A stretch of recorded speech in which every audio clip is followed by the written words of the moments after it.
السلام عليكم، أهلا بكم في قناتي. معاكم أمال سليم، يا رب تكونوا بخير. هنعمل مع بعض النهاردة صوص الفراولة بطريقة جديدة وطريقة مميزة، طعمها حلو جدا. إن شاء الله تعجبكم وتعملوا أحلى صوص فراولة ممكن تعملوه. تعالوا نشوف هنعمل صوص الفراولة إزاي، وأتمنى منكم لو عجبكم الفيديو تعملوا لايك للفيديو، ولو أول مرة تدخلوا قناتي ياريت تشتركوا فيها وتفعلوا زر الجرس علشان توصلكم كل وصفاتي.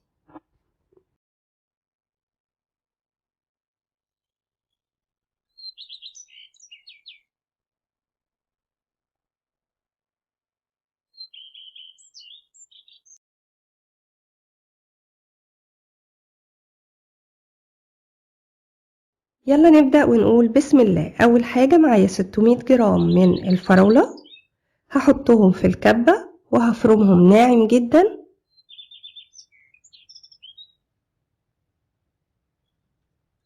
الخطوة دي حلوة جدا ومهمة كمان، لأن لو قطعتي الفراولة صغير وحطيتيها عادي مفيش مشكلة، بس هتطول معاكي شوية في التسوية وتحتاجي تهرسيها كده عشان الصوص يبقى ناعم. فالأفضل إنك انتي تفرميها الأول كويس جدا لحد ما تخلي القوام بيوريه، وبعد كده تستخدميها.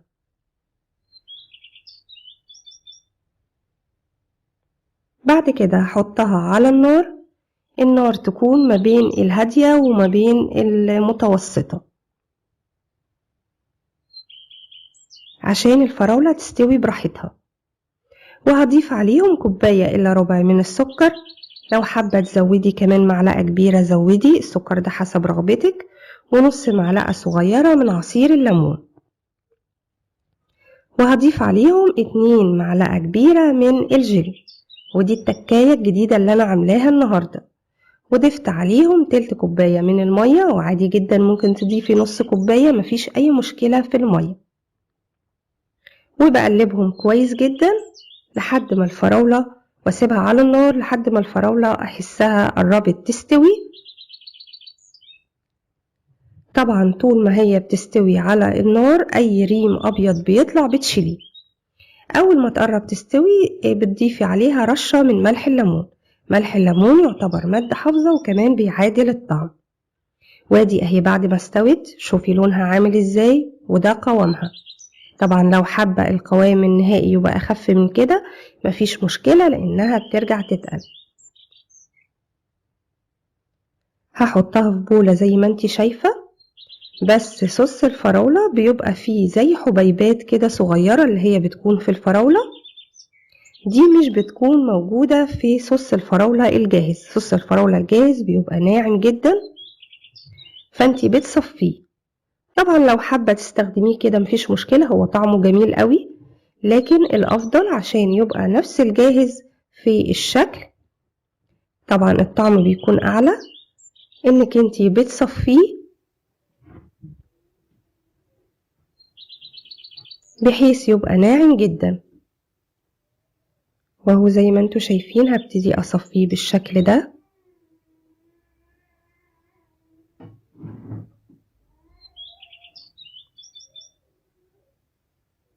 شايفة نازل ازاي؟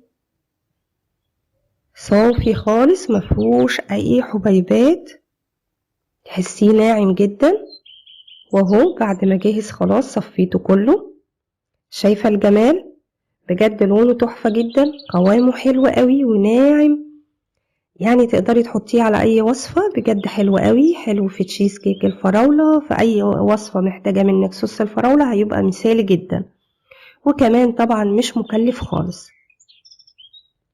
طبعا لو عملتيه وحطيتيه في التلاجة ممكن تبصي تلاقيه تقل معاكي، في الحالة دي ما تقلقيش، ما تقوليش ان هو كده باظ ولا حاجة، لا، بتاخديه بتحطيه على النار وبتخفيه بشوية مية لحد ما يوصل للقوام اللي انتي عايزاه، وتسيبيه يبرد، وبعد كده بتحطيه على اي حاجة انتي عايزة تحطيه عليها.